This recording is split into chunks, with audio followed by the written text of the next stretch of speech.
millions of kids struggle with learning, processing, and social emotional difficulties. These challenges interfere with their ability to reach their full potential. Dr. Karen Wilson is here to help.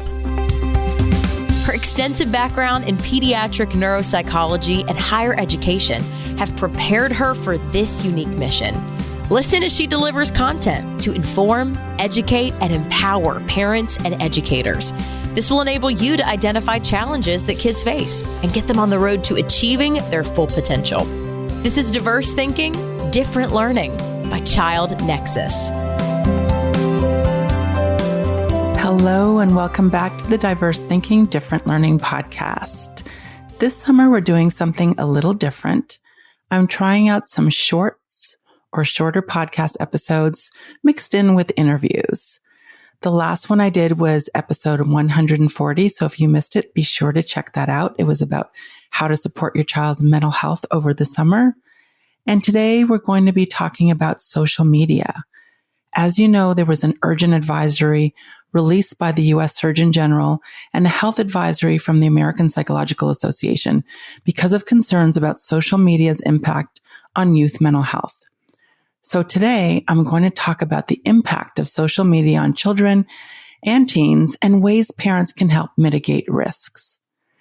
So the U.S. Surgeon General's advisory was released on May 23rd of 2023 this year and highlighted increasing concerns among researchers, parents, and caregivers, as well as young people and health experts.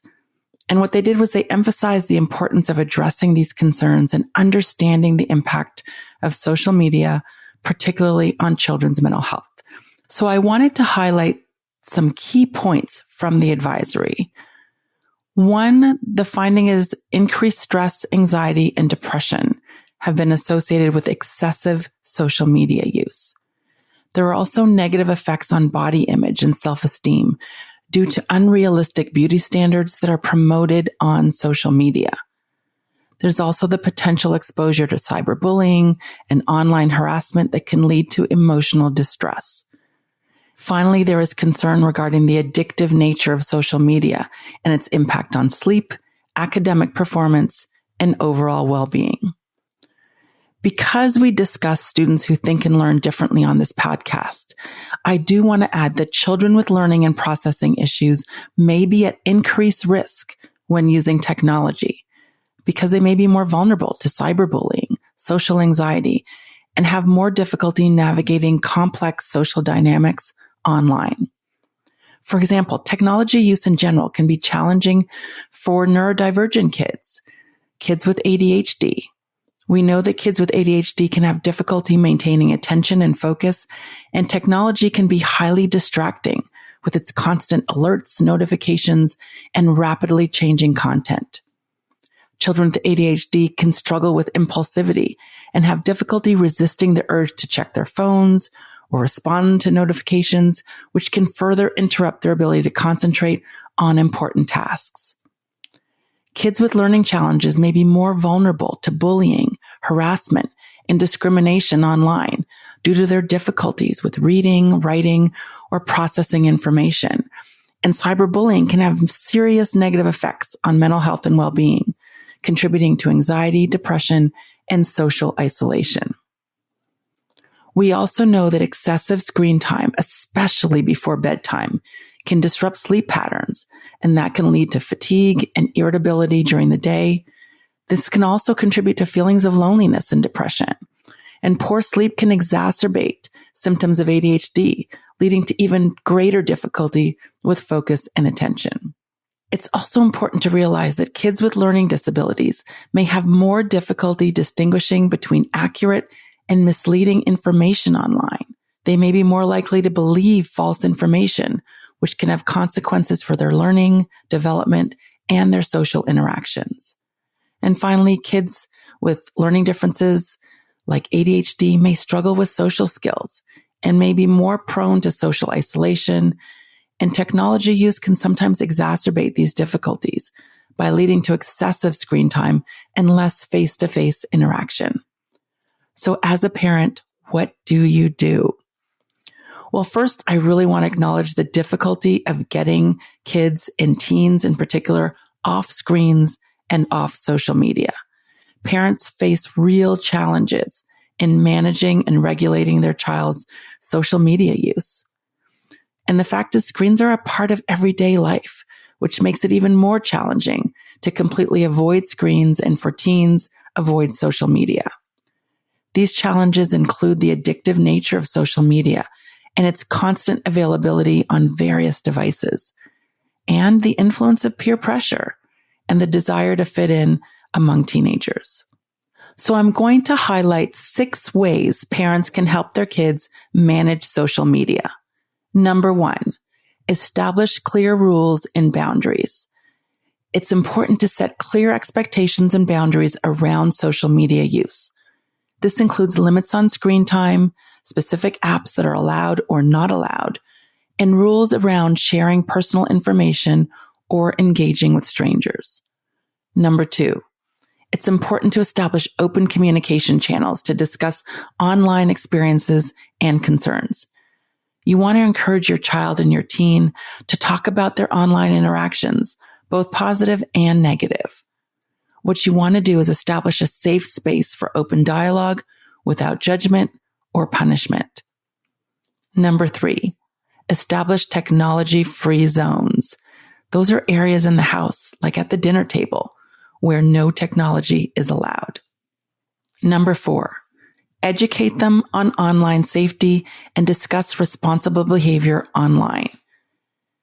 This also means teaching children about privacy settings, again, the importance of protecting personal information, and having conversations about the consequences of sharing inappropriate content. Parents should talk to their kids about online safety, talk about cyberbullying, online predators. Encourage your children to speak up if they encounter anything that makes them feel uncomfortable. Number 5, encourage balance. Parents should encourage their kids to maintain a healthy balance between their online and offline lives. Encourage and facilitate quality offline activities, such as reading, hobbies, sports, spending time outdoors, and face-to-face interactions with friends and family. Encourage your child to pursue their passions and explore interests beyond social media. That might be sports, art, dance, a drama class, or a coding class.